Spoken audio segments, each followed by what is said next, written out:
Imagine a hand that must destroy to feed a mouth. The executioner was never just a killer.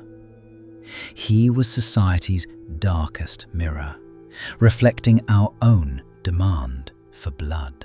They lived on the edge of town, untouchable by the very laws they enforced. To understand them is to look into the abyss of duty and ask what survives the fall. In the medieval mind, the executioner carried a contagion. To touch him was to be stained by death itself. He was essential, yet utterly reviled by the crowd. They could not enter churches or marry outside their caste.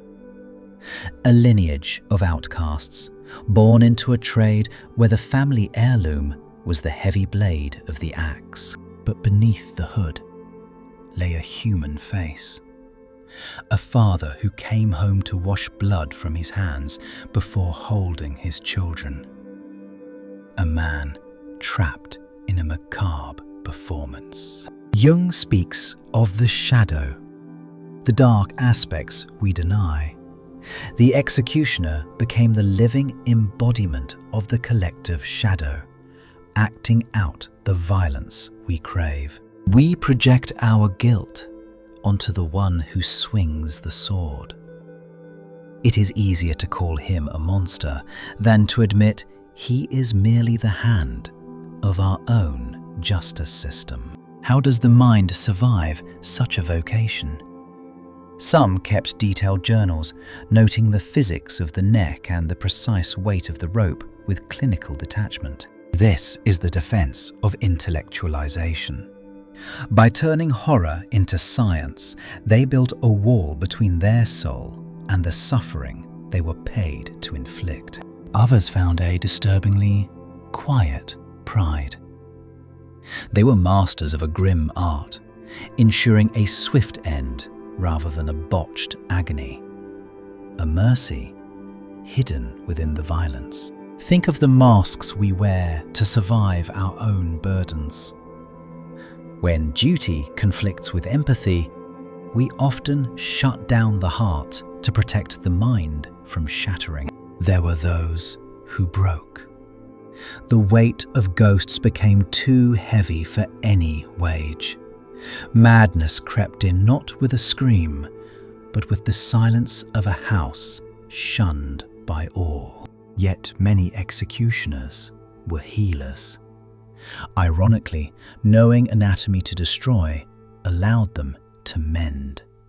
They set broken bones with the same hands that severed heads. This duality haunts us. Can the hand that kills also cure? It suggests that good and evil are not opposites, but neighbors living in the same cramped room.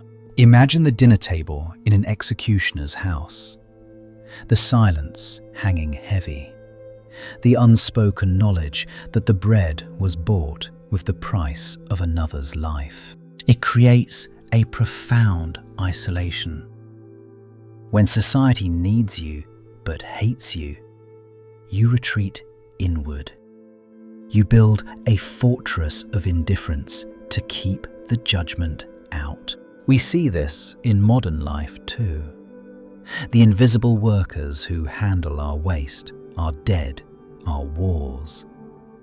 We need them to exist, but we avert our eyes when they pass. The executioner forces us to confront the cost of order. He stands on the scaffold so we can sleep in our beds, believing ourselves innocent of the violence. But innocence is a luxury he could never afford. He absorbed the collective sin of the city. He was the scapegoat, burdened with the guilt so the crowd could feel pure. Some developed a god complex. To hold the power of life and death is a dangerous narcotic. It inflates the ego until the human beneath is entirely suffocated. Others were surprisingly gentle in their private lives. As if to balance the scales, they tended gardens or played music. Desperate attempts to create beauty. This is the psyche seeking equilibrium. The darkness of the scaffold demanded a counterweight of light, or else the spirit would simply collapse into the void. Franz Schmidt, a famous executioner, wrote of his desire to restore his family's honor. He killed hundreds, yet his journal reads like a plea for social redemption. It reveals the deep human need for belonging. No matter how grim the duty, the soul craves acceptance. To be seen not as a function, but as a person. When you are defined by your worst act, you begin to lose your shape. You become a silhouette, a scary story told to children, void of your own internal truth. Psychologically, this is a form of erasure. The person dissolves, only the function remains. A tool made of flesh, discarded when it is too dull to cut. Think of the times you felt used, when people valued what you could do for them, but recoiled from who you actually were. That is the executioner's wound. The hood was not just for anonymity. It was a barrier. It protected the executioner from the gaze of the condemned, but also from the judgment of the living. We all wear hoods. We hide our vulnerabilities, our secret shames, behind a mask of competence. We fear that if the hood slips, we will be cast out forever. The executioner's family shared his fate. His sons were doomed to follow his path. His daughters could not marry decent men. The stain was considered genetic. This speaks to generational trauma. The sins of the father visited upon the child. They were born into a cage built by society's fear, with no key to escape. How often do we inherit the roles our parents played? We unknowingly pick up their burdens, their unfinished business, and carry it as if it were our own. The executioner who enjoyed his work is the most terrifying figure. Here, the shadow has taken over completely. The barrier between duty and sadism dissolves. It reminds us that empathy is a fragile thing. Under the right conditions, with the right rationalizations, the human heart can grow cold enough to shatter. But most were just men doing a job. They learned to compartmentalize so well that they could sever a head at noon and embrace a wife at sunset without trembling. This fragmentation is a survival strategy. If we felt the full weight of our actions, we would be paralyzed. So we numb ourselves to keep moving forward. Yet the body keeps the score. The journals often hint at sleepless nights, at chronic ailments. The guilt denied by the mind finds a home in the viscera. You cannot witness the end of life day after day without a piece of you dying too. Emotional attrition is the price of walking constantly in the valley of shadows. The crowd who cheered the execution was part of the ritual. They needed the spectacle to affirm their own morality. He is the bad one, so we must be the good ones. We still do this. We vilify others to secure our own virtue. We need a monster to slay so we can feel like heroes, ignoring the monster, sleeping in our own chests. The executioner is a mirror we refuse to polish. He shows us that justice is often just vengeance in a costume.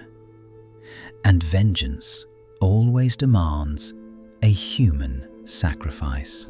Imagine the loneliness of that position.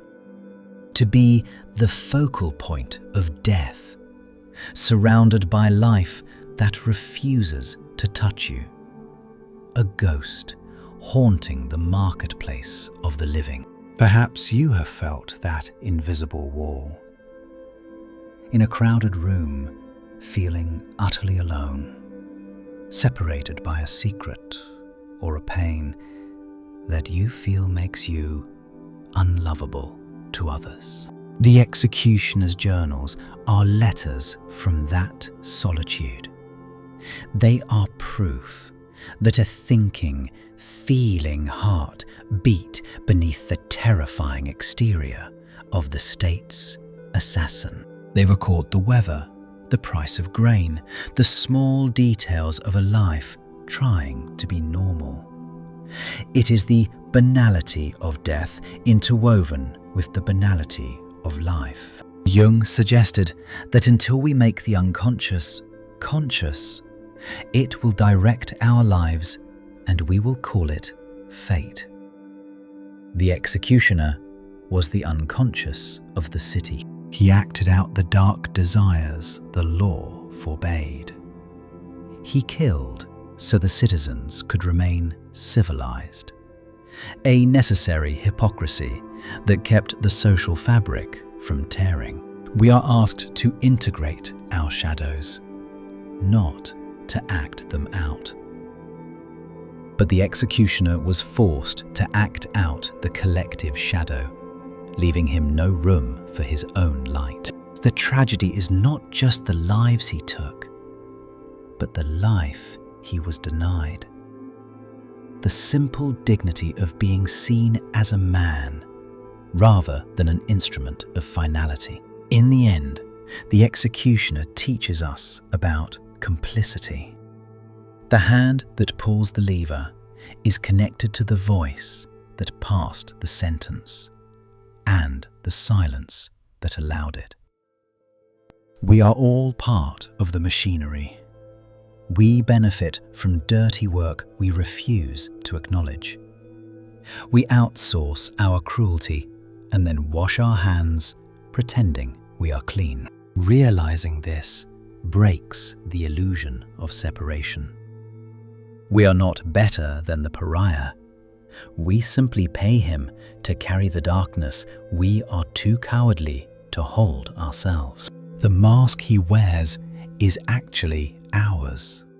He puts it on so we don't have to see our own reflection in his eyes.